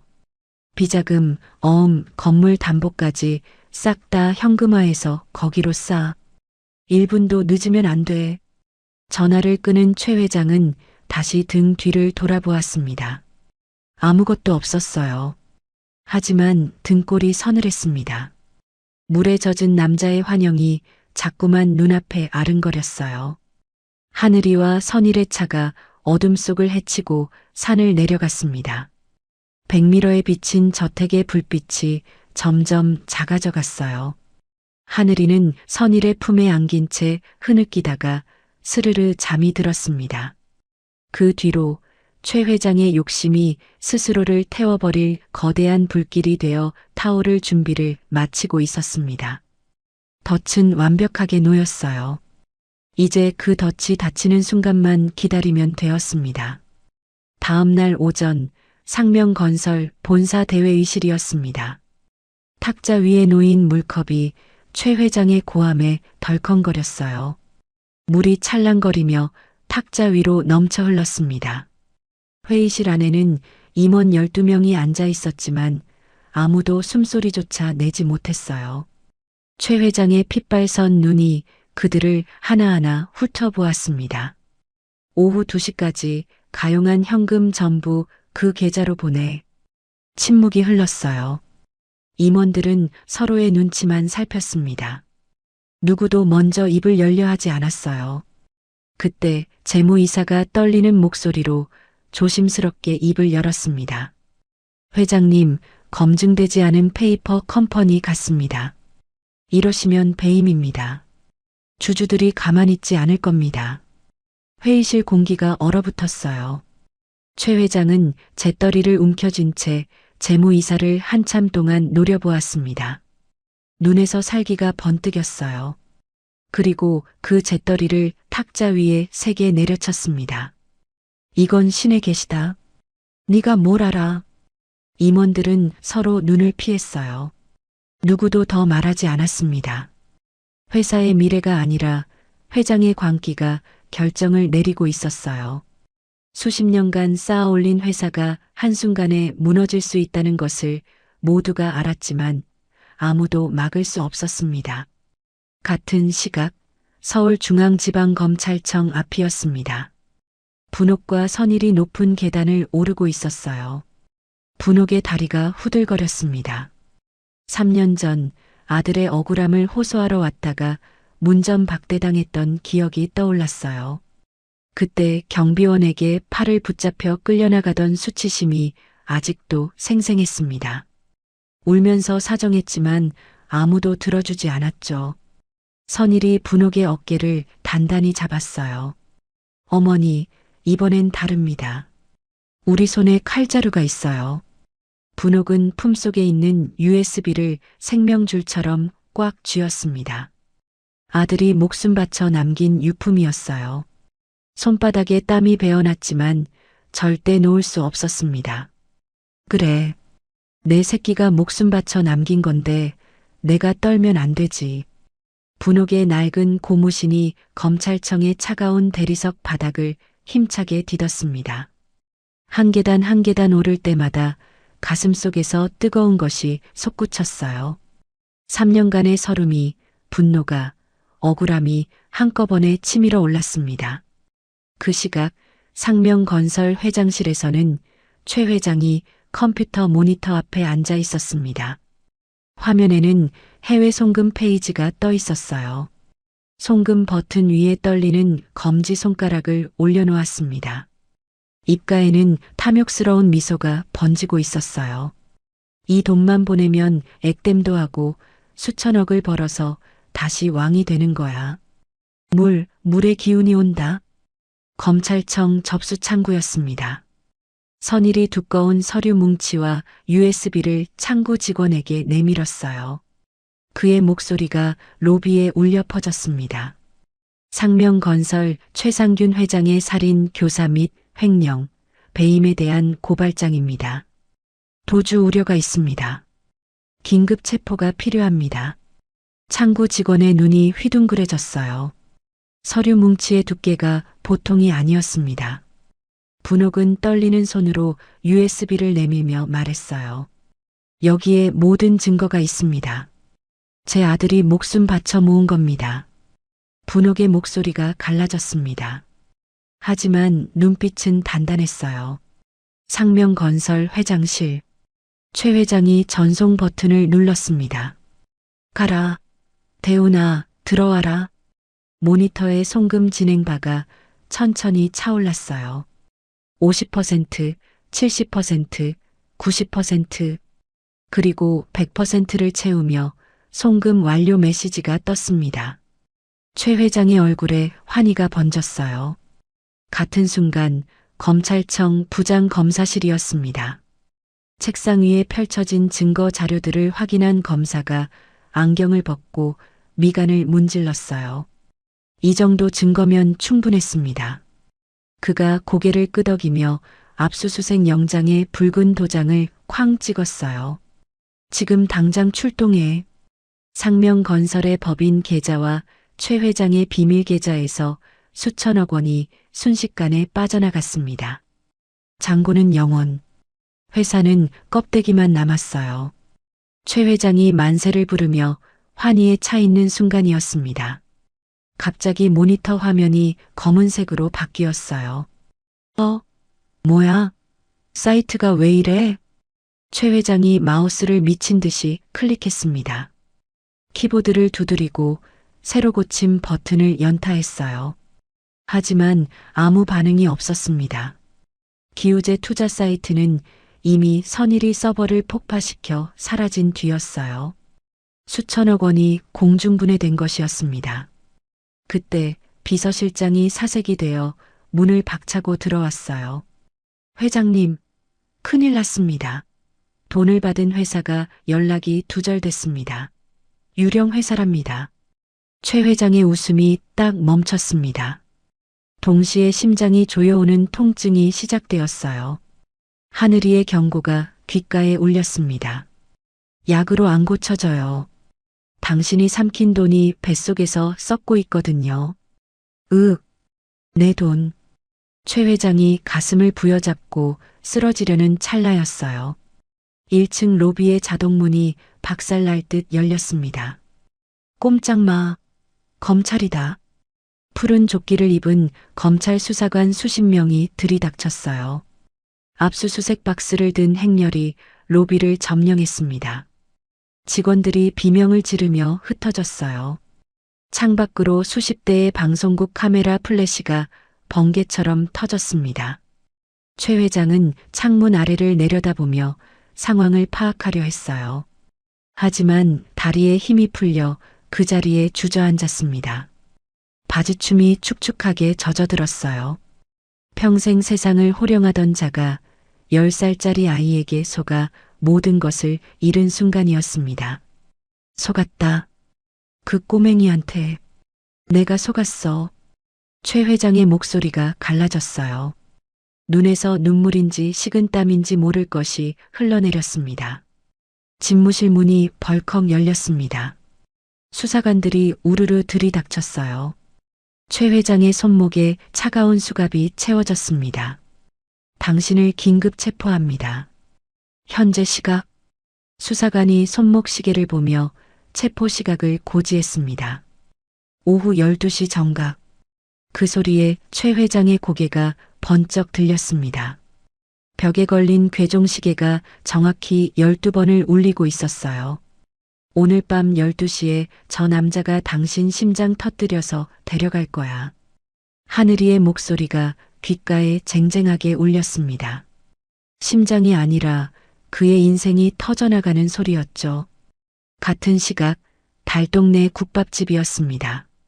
분옥과 하늘이가 작은 텔레비전 앞에 앉아 있었어요. 화면에 속보 자막이 붉게 떠올랐습니다. 속보. 상명건설 최상균 회장 수천억 횡령 및 살인 교사 혐의로 긴급 체포. 화면 속에서 고개를 푹 숙인 최 회장이 수사관들에게 끌려가고 있었어요. 어젯밤 그 오만하던 눈빛은 온데간데 없었습니다. 카메라 플래시 세례를 받으며 비틀거리는 모습이 초라하기 짝이 없었어요. 하늘이는 무의식적으로 손을 입에 가져갔습니다. 아직도 그 서재에 가득하던 향 냄새와 번뜩이던 칼날이 손끝에 남아있는 듯 했어요. 하늘이가 조용히 벽에 걸린 아빠의 사진을 어루만졌어요. 맞지 아빠? 불은 저 아저씨가 질렀어. 스스로. 분옥은 텔레비전 앞에서 털썩 주저앉았습니다. 그리고 지난 3년간 참았던 울음을 토해냈어요. 그것은 슬픔이 아니었습니다. 지독한 체증이 내려가는 해방의 울음이었어요. 가슴을 짓누르던 바위가 마침내 굴러 떨어진 것 같았습니다. 아들이 죽던 날부터 목구멍에 걸려있던 비명이 드디어 터져 나온 것이었어요. 하늘이는 할머니 옆에 나란히 앉아 등을 쓸어주었습니다. 한참을 울던 분옥이 자리에서 일어났어요. 부엌으로 들어가 갓 지은 쌀밥 한 그릇을 떠왔습니다. 김이 모락모락 피어올랐어요. 분옥은 아들의 사진 앞에 밥그릇을 조심스럽게 놓았습니다. 정서가. 분옥의 목소리가 떨렸어요. 밥 먹자. 이제 마음 편히 밥 먹자. 하얀 쌀밥 위로 분옥의 눈물이 뚝뚝 떨어졌습니다. 두 사람은 아빠의 사진을 바라보며 한동안 말없이 서 있었어요. 밥에서 피어오르는 김이 아들의 영정 위로 아지랑이처럼 퍼져나갔습니다. 창밖에서는 해가 지고 있었어요. 붉은 노을이 낡은 국밥집 안으로 스며들었습니다. 3년간의 어둠이 끝나고 마침내 새로운 하루가 시작되려 하고 있었어요. 다음 날 저녁 텔레비전 뉴스 속보가 전국을 뒤흔들었습니다. 화면에는 휠체어를 탄 최 회장이 나오고 있었어요. 검은 마스크로 얼굴 절반을 가리고 고개를 푹 숙인 채 검찰청사를 나서는 모습이었습니다. 어깨가 축 처져 있었고 한때 세상을 호령하던 당당함은 온데간데 없었어요. 화면 하단에 붉은 자막이 떴습니다. 최상균 회장, 조사 중 가슴 통증 호소, 병원 긴급 이송. 앵커의 목소리가 차갑게 울려 퍼졌어요. 전국의 시청자들이 그 꼴을 지켜보고 있었습니다. 그러나 이것은 최 회장의 마지막 꼼수였어요. 병원 VIP 병실이었습니다. 새벽 2시 복도의 형광등이 절반만 켜진 채 어둑해졌어요. 감시하던 경찰은 의자에 기대 졸고 있었습니다. 코를 골며 고개가 앞으로 떨궈져 있었어요.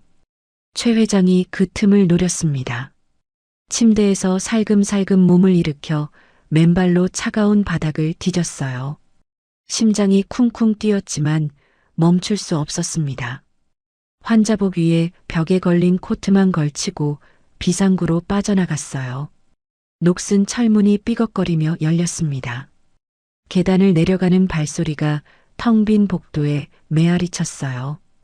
병원 주차장에서 시동이 걸린 채 세워진 택시 한 대가 눈에 들어왔습니다. 운전사가 잠깐 자리를 비운 틈이었어요. 최 회장은 망설임 없이 택시에 올라탔습니다. 핸들을 움켜쥔 손이 떨렸어요. 그는 이미 제정신이 아니었습니다. 돈도 명예도 다 잃었다는 상실감이 가슴을 짓눌렀어요.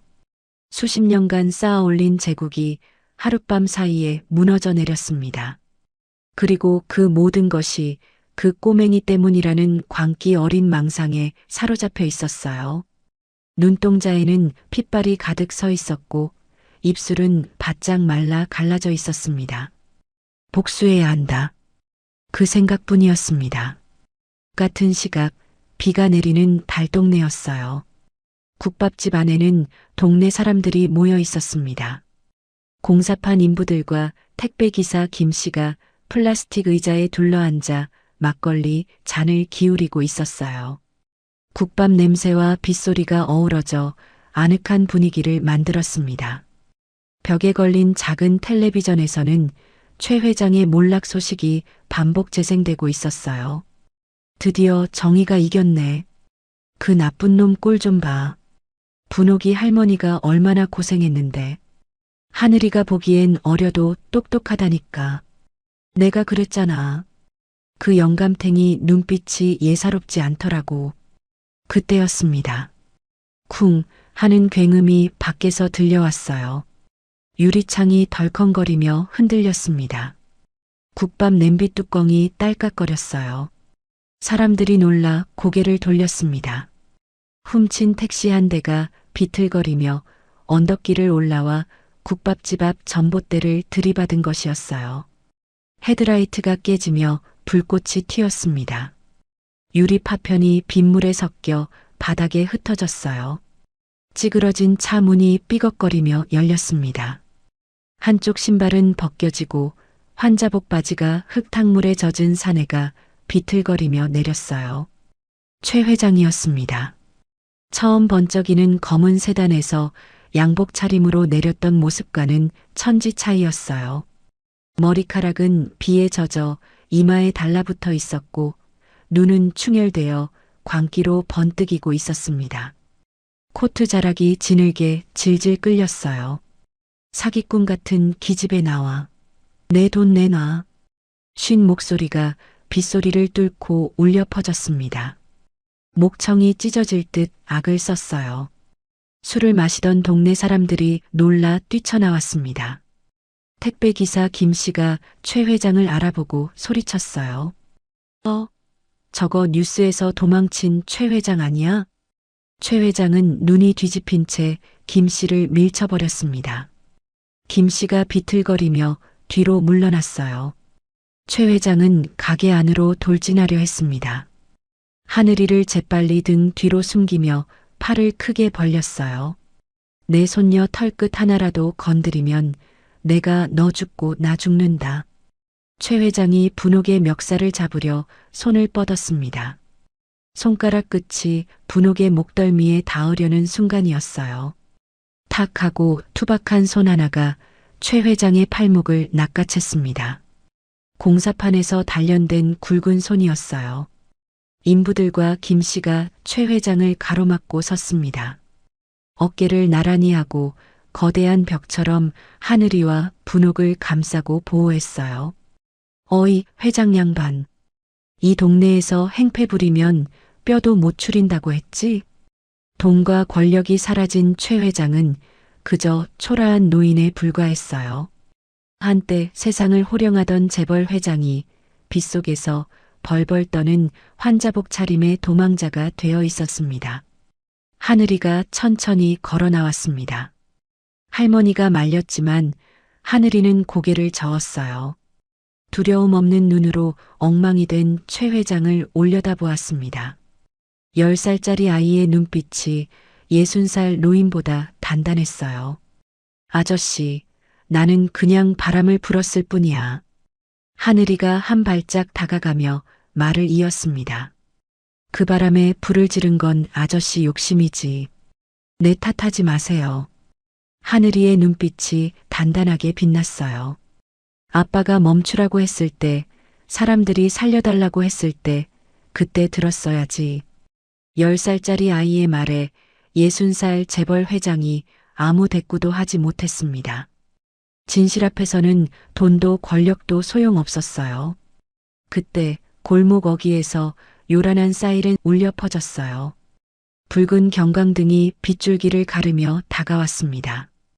경찰차 세대가 빗길을 뚫고 들이닥쳤어요. 최상균, 당신을 도주 및 공무집행방해 혐의로 추가 체포합니다. 경찰들이 달려와 최 회장을 제압했습니다. 그의 얼굴이 젖은 땅바닥에 눌렸어요. 이건 모함이야. 내가 누군지 알아. 변호사 불러. 최 회장이 추하게 발버둥 쳤지만 소용없었어요. 차가운 수갑이 손목에 채워졌습니다. 짐승처럼 끌려가는 뒷모습이 점점 멀어졌습니다. 그 모습을 보며 분홍은 다리에 힘이 풀려 주저앉았어요.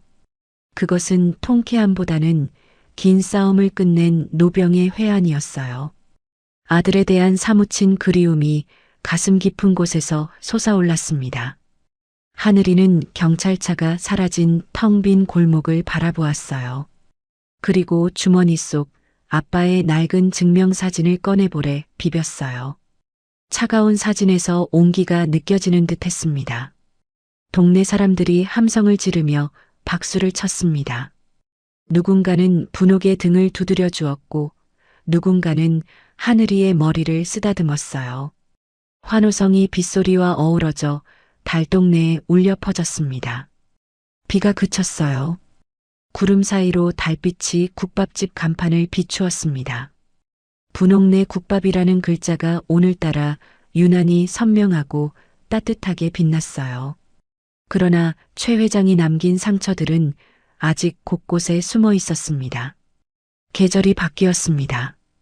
달동네 담벼락마다 개나리가 노랗게 피어올랐어요. 바람이 불 때마다 꽃잎이 눈송이처럼 흩날렸어요. 지난 겨울에 차갑고 어두웠던 기억들이 서서히 녹아내리고 있었습니다. 국밥집 안작은 텔레비전에서 뉴스가 흘러나왔어요. 상명건설 최상균 전 회장, 살인 교사 및 횡령 혐의로 징역 15년 확정. 화면 속에서 수갑을 찬 최 회장이 고개를 푹 숙인 채 법정을 나서고 있었습니다.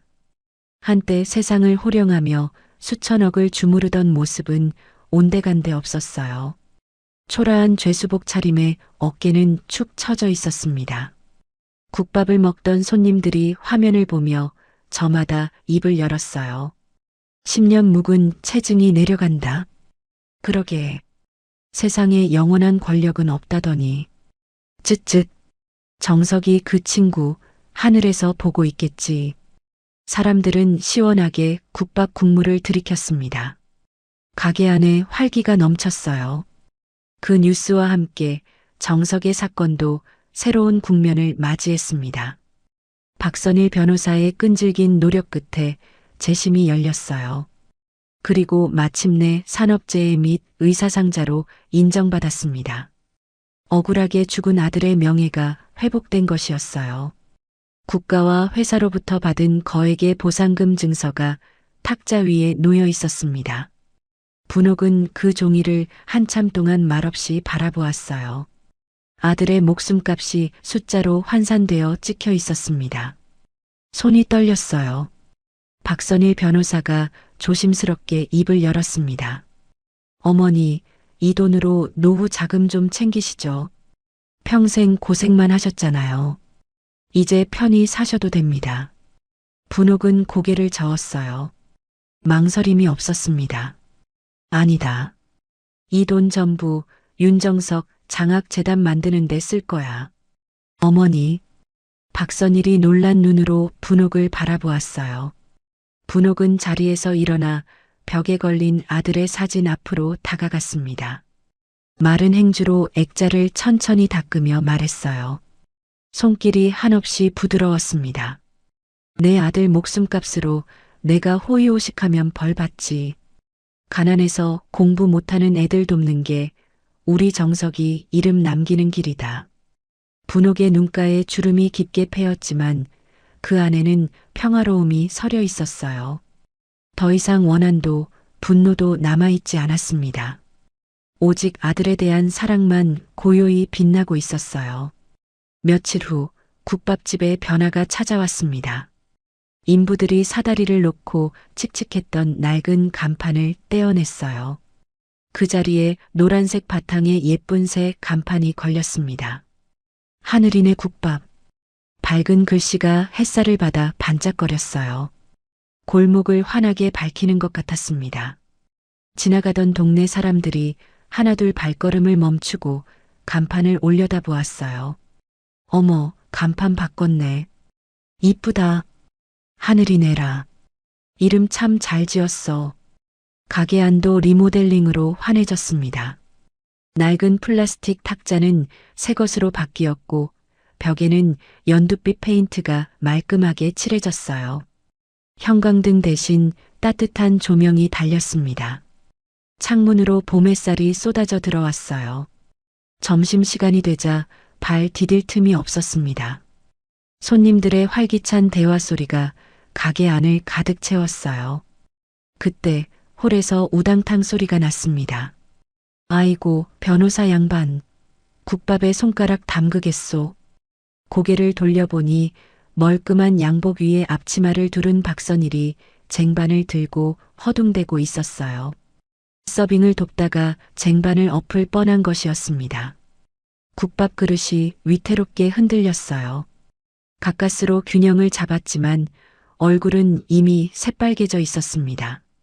이마에 땀방울이 송글송글 맺혔어요. 손님들이 한바탕 웃음을 터뜨렸습니다. 법정에서는 날고 기는 양반이 여기선 영 젬병이네. 하하, 변호보다 서빙이 더 어렵습니다.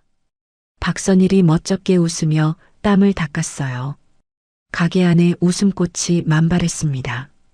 분옥은 주방에서 국을 끓이며 흐뭇하게 그 모습을 지켜보았어요.